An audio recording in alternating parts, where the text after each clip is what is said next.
唔好以為淨係阿叻先識問爛嘅題，我都識唔少㗎。準備好未？開始啦！第一題，巴斯光年殺咗一條龍，之後會變咗咩呢？答案係殺龍巴斯。第二題，魚、蝦、蟹猜包剪揼，點解蝦從來都冇贏過呢？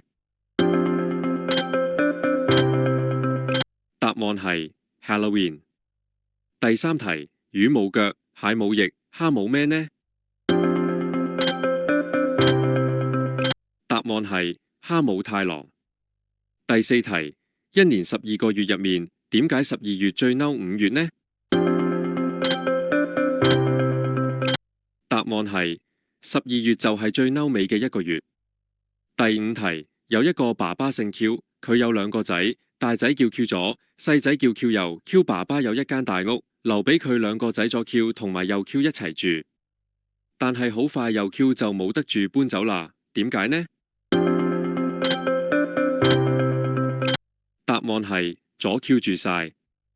第六題，點解一個經常用佢把刀濫殺無辜嘅屠夫，可以快過一個非常虔誠嘅佛教徒售票員變成佛呢？答案係佢有一把屠刀，放下屠刀，立地成佛。第七題，小明自己做暑期作業，點解第二日就會死咗呢？答案係自作孽不可活。第八題，練馬師見有隻馬想偷走去隔離馬房食紅蘿蔔，竟然大聲叫醫院，點解呢？答案係 Hospital。第九題，食乜嘢煲最殘忍呢？答案係啫啫煲。第十題，食咩粥最鹹身呢？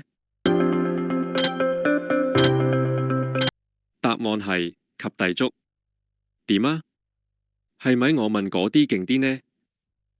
如果你有再勁啲嘅爛嘅題，歡迎留言問下我，睇下我會唔會識答啦。今日係咁先，下次再同大家玩過。拜拜。